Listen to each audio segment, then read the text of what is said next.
Hi, my name is Jen Collins. I am a wealth advisor and certified financial planner with River Wealth Advisors in Central Pennsylvania. I'm excited to introduce my video series, Dream.Plan.Do. In the series, we will be talking with women who will share their stories about how they turn their dreams into reality. I hope the series inspires you to turn your dream into a goal by giving it a deadline. Dream.Plan.Do. These women did, so can you. I am honored to have Patty Sibbach as the first guest in the series. For more than 20 years, Patty has dedicated herself to the health of her clients. She and her husband Brian started Precision Training Concepts in Central Pennsylvania in 2013. Patty, thank you for joining me today. Absolutely, Jen. Thank you so much for coming here to the studio. This is great. You have a great location here. Thank you. This is actually the second location of Precision Training Concepts. When we opened in 2012, we started in just a real small square footage on a second floor of a pole building with a dream. Although we did have a plan, and we were fortunate enough to be blessed with it growing over the last 8 years. Great. So Precision Training Concepts is not a traditional gym. That's right. It is personalized to individuals. Is that right? You're absolutely right. So it's not a membership-based facility. What we do is we offer one-on-one personal training. We could do that in either 30-minute increments. We originally started with 1 hour because we felt as though it's an education. People needed to know how to properly work out or exercise because knowledge is power, right? Right. And I was always very comfortable in a big gym setting, but the majority of individuals are not. So there was an unserved need in the community for that. And I just said, gosh, I just felt so bad for women who were, knew that they had to work out, but we're raising a family, and you just didn't have enough hours in the day. Or so when you were at the gym, let's do it effectively and efficiently so that you can maximize the effort that you put forth, right? Right. And minimize your risk of injury too, because as women, we're working and taking care of families and trying to do all those extracurricular activities which we think we need to be doing. Right. All of those obligations. Right. So that was originally our dream, like let's educate, let's teach, let's inspire that way so that by what we teach in a privatized setting, they can then go out, if they do want to join some type of facility, they could. And they are better equipped to do that. Absolutely, right. They have that knowledge and they have that education that when they walk in, I know how to do that, or I know how many reps I need to do there to kind of see a result that they wanted to see. Right. And every person is different. Everybody's goals are different, but it was our job to inspire enough that those individuals would want to and continue to want to be the best versions of themselves. Yeah, that's great. That's great. Thank you. So that kind of, my question for you was going to be, what is the why? Why did you decide to turn this dream into a reality? Right. I think you summed that up pretty well, but. Right, I did, but I also, how I grew up, I loved athletics and I love sports. I can thank my 2 older brothers for that. So God forbid I was allowed to lay on a couch. I had to go out and hit a ball with them or do some type of activity. So I had that passion for athletics, and even though I was a girl and kind of felt like, boy, there's not a lot of girls out here on the playground playing basketball or playing baseball, I loved it because I had control of it. I had power over it. I was fortunate enough that the guys would let me play. I might have been the last picked, but at least they allowed me to play, right? So, but growing up, that's not what girls do. Deep down inside, I would have loved to have been a gym teacher. I knew I also always had a passion for health and for medicine. My mom's a retired RN. She comes from a long line of retired RNs with her sisters. So we talked about health and wellness growing up. I wanted to be a doctor. I wanted to be a gym teacher.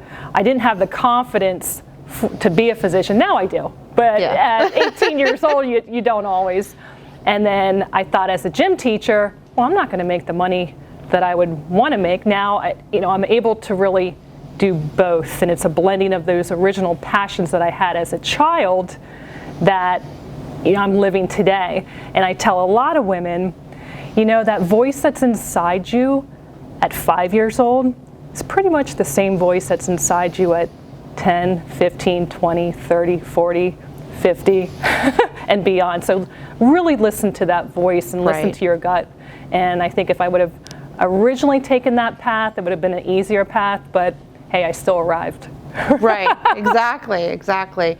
And I always say don't be afraid to dream a different dream or to change your initial dream. Oh, sure. Because as we learn more about what the possibilities are, I think we can change what our original dream was. Sure. The destination might change, but you're going to be going through a lot of different avenues and roads. And as we have discussed, a lot of those roads can be dirt roads and puddles, and some of the roads you didn't want to travel, but kind of glad you did, because the views that you saw and the experiences that you had helped you to make the choices that you're making today. Exactly. You and I have made as business owners today. Yeah, and I think that's an important element to the plan part. There can always be variations on the plan. Right. Oh, absolutely. To get to the destination. Right. But it's good to have a plan. You absolutely need to have a plan, but it's okay every once in a while to kind of veer off to the left or the right and take a different path to get to the destination. And because you veer off doesn't mean the journey's over either. So maybe you just kind of need to reset or look at those directions. Yeah. And kind of see, okay, is this where, I need to be at this point, and, what changes do I need to make? Right. So.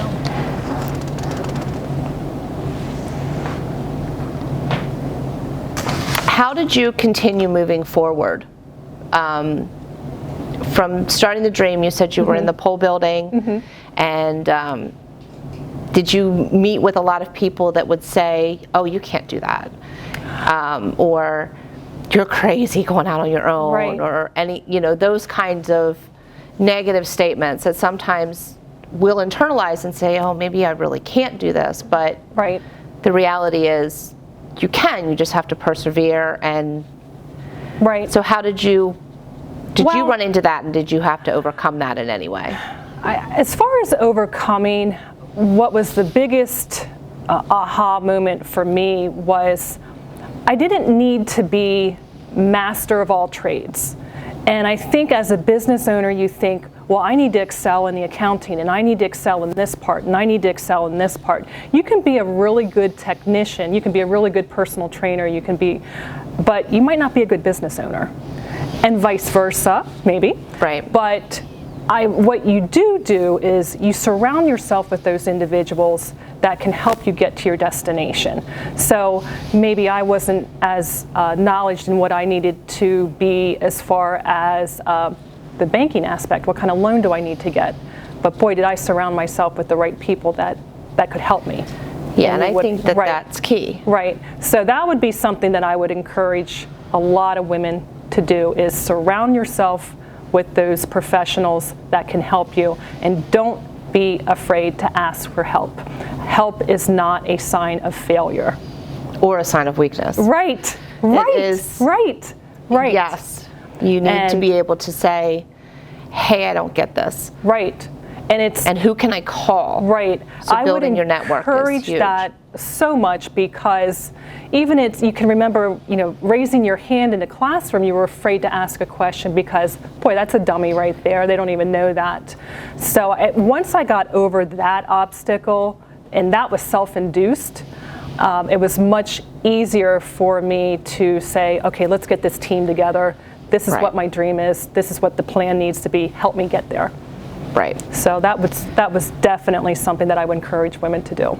Yeah, I think that's so important too, is being able to connect your resources and know who to go to find resources. Right. And you never know who that source is going to be. Right. That's the reality of it. Yep, exactly. Make sure you have a good banker, make sure you have a good accountant, make sure you have a good investor, that financial, who is going to help you and guide you in those appropriate directions.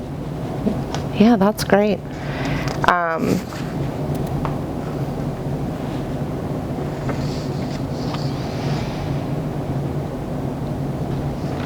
What advice would you give to other women who are considering coming down this path as their career or even making a career change?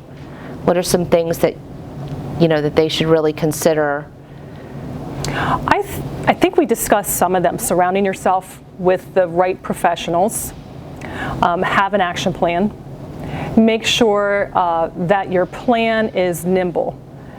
Being a basketball player, you stay on your toes, right? And you've got to be able to adjust back and forth. Doesn't mean you're changing your whole game, but it means you need to adjust. Otherwise, the competition is going to blow right by you.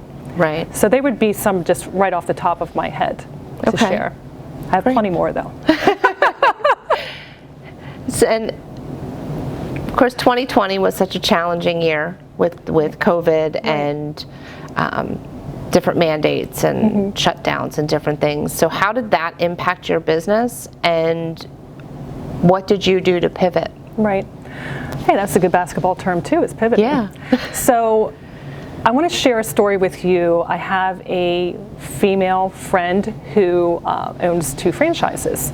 And I had asked her, this is a couple years ago, I said, why did you choose those franchises that you did? And she goes, because they were Amazon proof, right? Meaning that, and I thought, oh, that's a great response. Fast forward into 2020, those franchises that she has were shut down due to COVID. And when I was talking with her originally, I'm like, all right, that's sort of, very service oriented type of establishment in business. But to answer your question as far as how did we pivot, pivot to me is you had one plan, but you totally changed it. I like to say, we had a certain set service that we provided, but we added to it now in a virtual setting. So we're very fortunate to have that in-studio experience with our clients.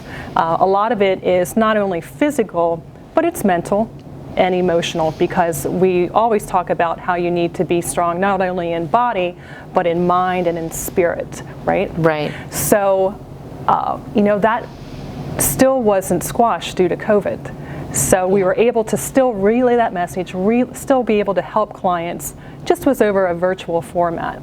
And, it was a suck to the gut. I'm sure. Initially. But, I think when you are strong in mind and strong in spirit, you don't want to lay down. You don't want to show defeat. You're thinking there has to be a solution. So sometimes, if you lay down, boy, it's tough to get up, isn't it? So you keep going. So we decided, look, let's find a solution during all of this, because the clients were still, needing that encouragement and needing that inspiration, and we just needed to find a way that we could relay that message still, and that's what we did. So now, we didn't pivot and then pivot back, we just added to our services. So we still offer the virtual training in addition to the in-house personal training in the studios. I'm sure adding the virtual has expanded some of your clientele as well, your ability to get clientele. Absolutely. In fact, we just are honored to announce we have our first international client. Wow, congrats. Which was nice, and it provided such scaled growth for us, because when you have that brick and mortar, you're limited to a certain location and a certain demographic in a certain area. Now we're able to touch individuals within a state, regionally, nationally, and now internationally. That's exciting. It is exciting. It is exciting. Thank you. Well, and I think with the shutdown, I think people still needed the motivation. They still needed the accountability for the working out. Because boy, that trip to the kitchen's easy. Oh, right. Especially if you're not checking in with a trainer every couple days. Right. Accountability is key. Accountability is key. Some individuals are much more self-motivated than others, or I think too they're surprised at really the power that they do have. And we've seen individuals who have really one great component of that accountability down, and perhaps they lack somewhere else. So, to showcase what they do have, hey, you're halfway there, you know what to eat, you're a great cook, you eat appropriately. Let's just add some movement into that equation, or vice versa. Boy, there's people that love to move and get out, and COVID allowed for individuals to be outside and they're walking, obviously not in the studios at that time, but they were, like you said, making poor choices as far as what they were consuming. And as we know, life is about making those right choices. Right. And that can be the challenging part Right. too, is choosing which one not just feels good, but is the right one. Yeah. So some days we make good choices, some days we make better choices. right, exactly. Let's see. Okay, I think that's the questions I had. Okay. You can ask you me have anything anything? you want, though, as far as. I got lots of stories to share. I think a lot of times women don't know where to start. Right. I think that's a big part Right. of all of the. For women, we tend to focus on our family first, and we become last. Right. In all of that. Right. We become put on the back burner of life. Yes. And because we're worried about making Right. everybody else in the family successful, the children, the Right. spouse, Right. Yep. And our needs come last. Exactly. Because we have to maintain the home or the budget or the kids, and the kids Right. have 10 places they need to be Right. in And a normal world. In But- our society, to put that personal investment in yourself is almost looked upon as a negative. Right. And what I try to tell individuals and teach individuals is the stronger you are physically and mentally, the better mother you're going to be, the better grandmother, the better spouse, the better employee that you're going to be. And once they've realized that thinking, it's like, you're right. In order for me to show the best for my children, I need to be in the best that I can be in. Right. So that's a big message that we share too. Yeah. And I think it probably helped too with your clients with being able to have that connectivity, even if it was online. Oh, absolutely. Because Right, there's right. that positive reinforcement Right. and that connection with somebody outside the home. Sure. And I know a lot of people struggled with that through COVID, was being that shut down. And, we had the ability to get out and go for walks and things like that, but some people didn't have that ability just because of what their circumstances were at home. Sure. That they may not have been able to get out and Right. and do things that they wanted to do. Right. Because they lacked the child care. They lacked some of these other things. I know a lot of people that they plan their gym time around the daycare hours. Sure. That's their lunch hour Right. from work. Well, Right. that went out the window when everybody Right. started working from home and the kids were home. And Yep. You're exactly right. We did see a little bit too, though, that because they were working from home, it allowed for other times during the day that perhaps they could put a little bit of investment in themselves. Right. So that was a positive to see. Not all the time, but the schedules were really turned sideways for a lot of individuals. I'm sure. And continue to be so. yeah. And we try to be as accommodating to that as possible and providing those different times and conveniences for them. Great. Yeah. For more information about Patty and PTC, please visit ptcfitness.com. For more information about River Wealth Advisors and to stay connected with the video series, visit riverwealthadvisors.com. Thank you. See you next time.